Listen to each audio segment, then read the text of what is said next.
It's time to take the good with the bad. Love it or hate it on Asteroid G. You're listening to Not So Live from Asteroid G. I'm Mike Finkelstein. With me, as always, is Josh Elizabeth Shue Schaefer. And couldn't be. Was your middle name recast from the first film? Yes.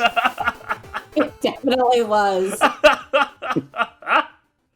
Okay, this week on Asteroid G, although we've done Back to the Future as an overview before, we're going to go back and get a little more detailed on Back to the Future 2 with a Love It or Hate It episode about that specific movie, especially since just recently we went over that movie over on the website.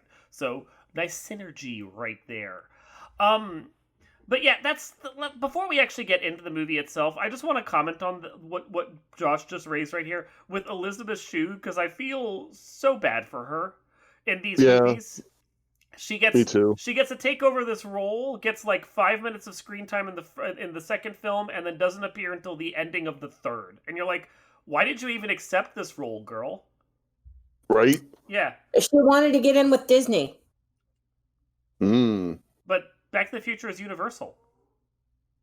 Right. Well, okay. She wanted to get in with Universal. Didn't Adventures in Babysitting come out after this one? Maybe. After that was in this one? I think so. That was like her big lead role. I mean, her breakout was the Karate Kid, but yeah.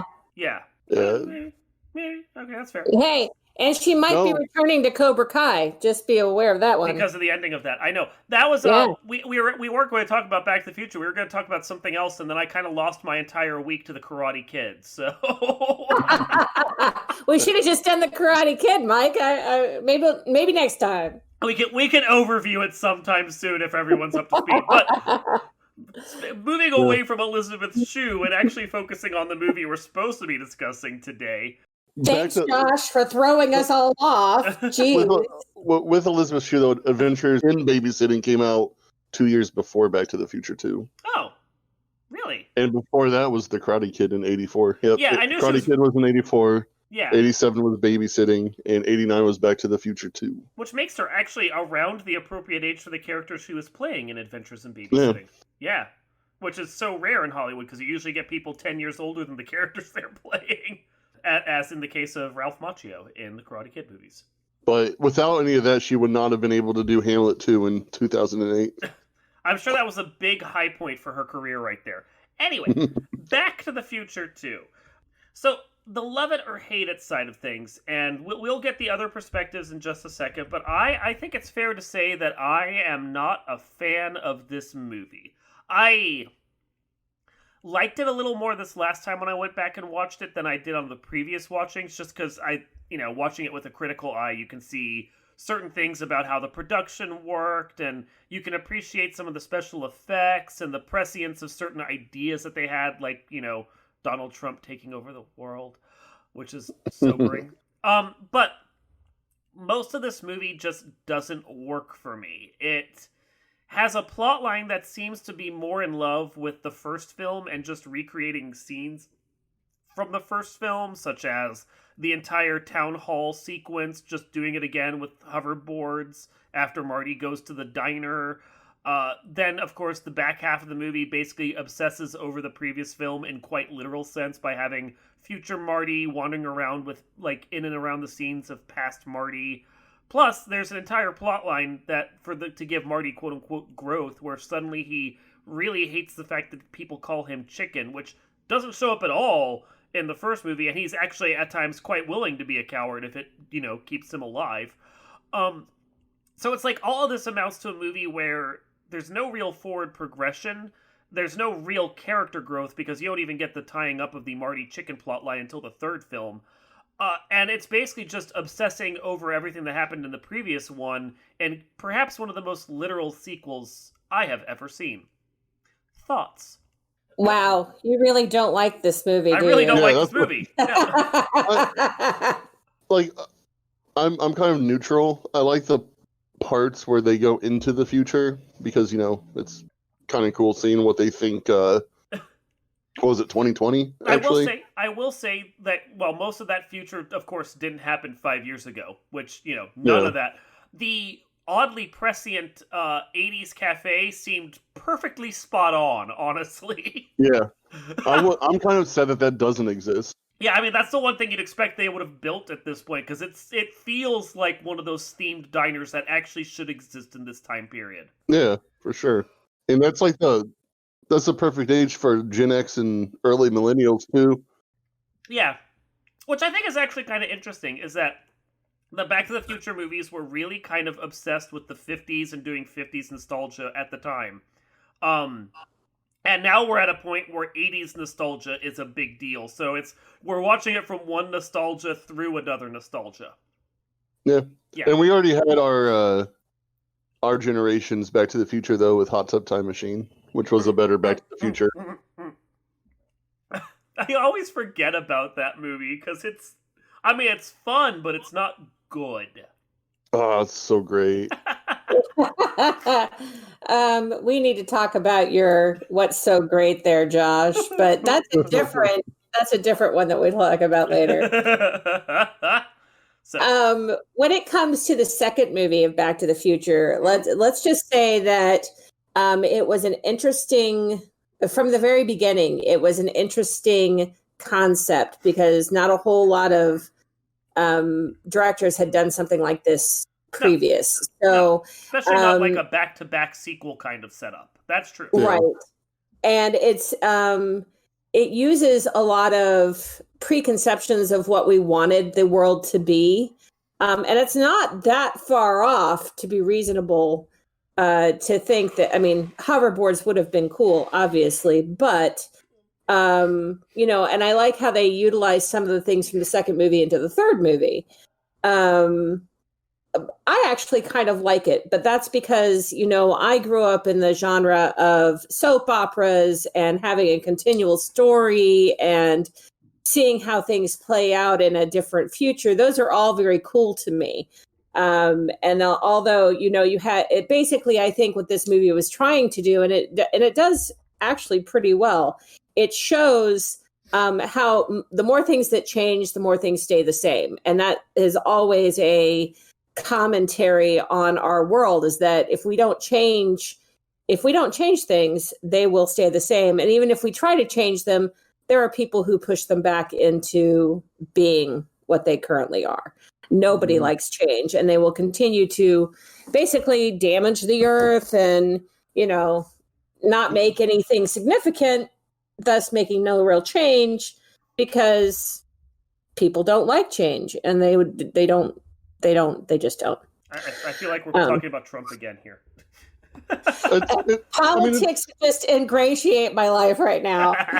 It's hard not to make those parallels with Trump though, because they literally were like, what would happen if Trump ruled stuff? Like, that's what the producers said flat out, is that they modeled a Biff of the ultimate 1980s after Donald Trump. Yeah, and they weren't too far off. No, not far off at all. No.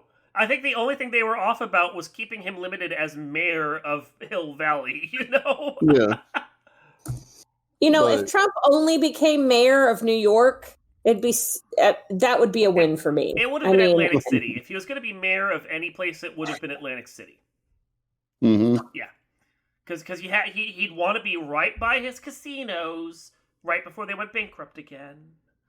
No, he'd probably be mayor of something in Florida. Florida's good. Arizona is another one that might have elected him before they realized, and sobered up some. Yeah, that's a good one. Yeah. But and it sucks because when I was a kid, I always hated the future Biff parts because I was like, that doesn't seem believable. People are inherently good and aren't bad. Yeah. Aren't evil to the core, Josh. They're evil to the core. Some people. Yeah, I mean, you get the feeling that the entire Biff or the entire Tannen clan is just bad news, start to finish. Yeah. Yeah. Which, honestly, that's something that I have an issue with, and this is more about the third movie than the second one, but I kind of feel like at times you can't discuss the second one without the third because of the fact that they were filmed together. Yeah, I was about to say, like, they're the same film, but just a year apart. Yeah. Actually, like only 6 months apart. So you have Marty go into the past in the first one, to the 1950s, and because of his actions there, he improves certain things, and when he gets back to the future, or quote-unquote the future, the present of 1980, his family's life has subtly improved, and Biff's life has gotten much worse. So it's kind of like, by being there, he made enough substantial changes that things, evolved. But when you send him back into the Wild West, and he actually interacts with his own past family members and the past Tannen. Which was, hysterically cringy and racist at the same time. Yeah, when he was pretending to be Irish. Yeah. I mean, well, the last name McFly kind of pointed that out, but at least they weren't cracking potato jokes the whole time. I guess it could have been worse. No, that's true. That's true. Cracking potato jokes. Yeah. But it's the thing of when he went back to the future was exactly the same as if as it was after he got back to the 1980s the first time. There were no big changes again, which makes you think, shouldn't there have been bigger changes? He went further back in time and interacted in Hill Valley. He should have had a ripple effect across things that happened there, if only for the fact that Tannen went to prison earlier than he was supposed to. Yeah. They had a street named after him, remember? Yeah. It was Clint Eastwood Boulevard or whatever it was. Eastwood Ravine.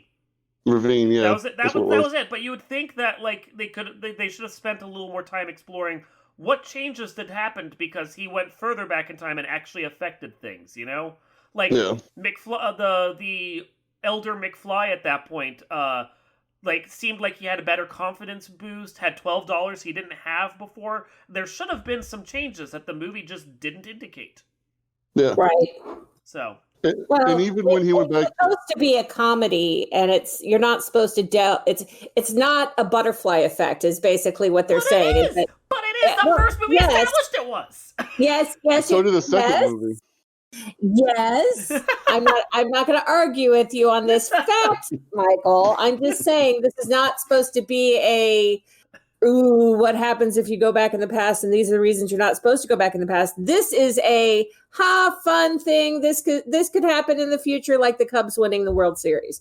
That it's supposed to be for fun. But they did. They did, but not in the right year. Yeah, exactly. They were really close on that, though. Okay. They tried so hard. With the third movie, though, the first and second movie were all about, it'd be neat to go back and change the past and or the future, but you probably shouldn't because there's dangers. And Doc Brown, who was supposed to be the sane line of that, was just like, you know what? I'm going to chase this skirt.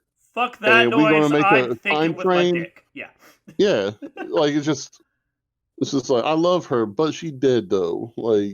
I mean, having his love interest in the third movie be a character that basically died, if he hadn't been around, actually allowed them to be well, it doesn't matter if she lives or dies because she wasn't supposed to be here anyway. Although her living should have changed. Okay, so there's issues. Anyway, Josh, what else were you gonna say? That I don't know. The last half of the second movie is pretty rough. It is kind of, and I think that's where it loses steam for me, because it really is obsessed with the previous film. I like the fact that they find a way to digitally edit the new versions of the characters into the old footage and bounce back and forth. It's a very, like with Forrest Gump, it's a very cool effect that they do there. But I don't feel like it's really, it's only in service to basically tie up a loose end from the start of the film, but there's no real plot evolution there. It's well, this is a problem, let's fix the problem. Like a lot of superhero films. Oh, here's the villain, now we have to go defeat the villain. That's the whole of the character arc when you don't have anything else going on, and the back half of that film doesn't have anything else going on.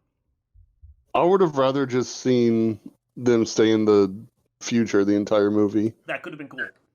Yeah. The future, or maybe do the future and then bounce 10 years back and try and fix things so that in the future the events play out better or something. Kind of mirroring the first film, but without using the same time period. Yeah, exactly. Mm-hmm. B? I think you want too much for this movie. What I really love about this movie, I mean, it's not as good as 1 and it's not as good as 3, but what I really do love about this movie is that they try so hard to make things make sense. They try so hard to make it make sense. And actually, I didn't mind the acting from any of the actors. I still hate Biff. I really like Michael J. Fox. Yeah. I really like Elizabeth Shue. I really like Christopher. What's his name? Lloyd. What's his last name? Yeah, him. That one. The Christopher best Floyd. Willy Wonka ever. Right. And I mean, it's still a really good cast, and it's still like they still try to rehash the old and blend it with the new. And my favorite part, of course, is the hoverboard, and how they use it in the next movie is great. So I give it a lot of props for that. I think a solid B is what I give this movie for being what it is. But granted, it is not as good as the first one. It's definitely it falls short of the third one, but it's a decent movie in a genre of something that hadn't been done previously. Yeah. I mean, if I'm being nice, I will say that it is a better sequel to its first movie than the Bill and Ted movies had, because Bogus Journey is hard to get through at times. Yeah. Yeah. I want to like that movie because I really like the Bill and Ted movies, and if you haven't seen it, the third one is fantastic. But yeah, is it really? Oh yeah, I loved the third I need to one. watch I thought it was great. Yeah, it was a lot of fun. The trailers made it kind of seem like you go either way. It's not quite as good as the first one. It doesn't quite have the free-wheeling energy of the first one, but it does manage to add in new characters and tie up in a very satisfying way, which the second movie never managed. No, it did not do that. No. So anyway, yeah. So I like this movie better than the previous one. It's very hard when you have a time travel series, anything beyond just one movie, to be like, well, we're going back in time again. Let's do more stuff in the past. That's part of the reason why they didn't even bother doing that with the second Bill and Ted is we've already done time travel. What are we going to do? Replay the same events from a different angle again? Back to the Future 2 kind of proved that didn't work as well. Yeah. So, but you have to kind of, there's a suspension of disbelief going on here too, in order to enjoy the movie overall, because the writers only wanted to get through their point A story. They didn't really have, as you've already said, they didn't really have it completely planned out in their story, in their part B. You know what I'm saying? It's perfectly I think they made the movie with the intent of it being a soul movie, and then decided at the end, after they saw the first movie, hey, we should do a second one. Yeah, no, that's entirely true. I said in the review for the website that I think that whole flying off into the future and to be continued was just a joke gag ending they threw on there. Oh, wouldn't it be funny if we got a sequel? Ha ha ha ha. So let's do some ridiculous setup and make the car fly, because why not, We're never going to have to film this. And then Universal was like, it's a massive hit. You have to film it now. Right, exactly. Which is what they still do with some movies. And it's really? It wasn't a good enough movie. Why are you doing this? And Mike, just as a point to your point, kind of, the original theatrical release of Back to the Future didn't have the to be continued on it. Did it not? It only showed up on the VHS releases. So it was just them flying off into the future and then credit roll? Mm-hmm. See, yeah, so that's exactly right. That just seems like a jokey tag ending they throw on there. Absolutely. There's absolutely no reason for it to be a to be continued in that angle. And I think, honestly, in my opinion, it works better as a single standalone movie. Whether or not you get the conclusion of that future storyline, you kind of don't need it, Right, exactly. Yeah. Because it's the vibe of they're going to wander off, they're going to have an adventure, it's going to be fun. We don't have to see it, though, because it just kind of perpetuates their story. Whatever, So, anyway, no, I'm in agreement with you. I think in some ways I like the third one better. It still has flaws for me, and even if it is set in the 1800s, it's still weirdly obsessed with recreating scenes from the first one and rehashing characters from the first one. Yeah. Yeah. I could live with this trilogy being a single film. Me too. Mm-hmm. Yes. Yeah, I agree. I mean, it's very reminiscent of the, what is that Christmas movie? It's a Wonderful Life. Okay. Except they have all of the past, present, future well, they don't have the future, but they have the past and present in one movie. Mm-hmm. And it explains what could have happened if, and then but it does a good thing of showing all of the past and possible future. Mm-hmm. Whereas Back to the Future, you're right, it doesn't have a lot of continuity, which it should mm-hmm. have. If he ever stepped into the past or ever stepped into being from the past, stepping into the future, you've affected something just by not being there. Even if you come back at the exact same time, which they don't explain in the first movie. And even if you needed to be back exactly at the same time that you left, because if you're not, you've screwed up time. Well, and because something will have happened without you there. The first film does establish a certain amount of that. There are a lot of little gags that are active. Mm-hmm. Like, I think one of my favorite moments from the first movie, and it's such a small thing, is when Marty first goes to the mall to watch Doc Brown try the DeLorean. The mall is called the Twin Pines Mall. Twin Pines, yeah. I was about to say the same thing. Yeah, see? Yeah, so you guys know what I'm talking about. And then he goes to the past after Doc explains how this farmer had this whole idea about breeding pine trees. So he has 2 pine trees, and Marty, in the past, accidentally rolls over one of them, so that when he gets back to the future, it's now Lone Pine Mall, which I think is such a dumb, fun little gag that, takes an hour to actually pay off. But it shows that even little actions had consequences.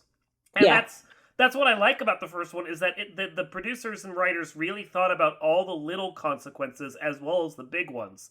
But the second and third movies don't have any of that intricate setup. No. Yeah. And that's what was really missing. And they tried to do it in the third one with the Eastwood Ravine or whatever, but it's not the same. It's that's a jokey reference, but there's no real setup for it in the same respect, and it's not a payoff to something more to indicate, oh, while he's here, now he's going to be living in a mansion, or Biff Tannen never happened, so his parents got together some other... you could see it if the second movie was, a little bit of the future, and then he had to immediately go into the Wild West to save Doc. And then, so because of his actions there, his parents never get together at all, and now he has to go to 1955 to fix things, or find a different time period to get them together, or something, The actions should be different, so, the third movie would be consequences of him accidentally going into the Wild West. I'm not saying that's any better, because it still feels like it's obsessed with 1955, but it's at least a different setup, Yeah. So, I don't know. Anyway. Wow, you really just don't like this movie. I really don't like this movie. I don't like how it's constructed. I just don't. We got anything else on this? No, I think we're good. Okay. Well then, this has been Not So Live from Asteroid G. I am Mike Finkelstein, clearly not a time traveler from 1955. Are you sure? Probably. Oh. I'm Elizabeth Shue. From what year? 1987. Nice. And I'm Queen Bee from the present. And we will see you next time.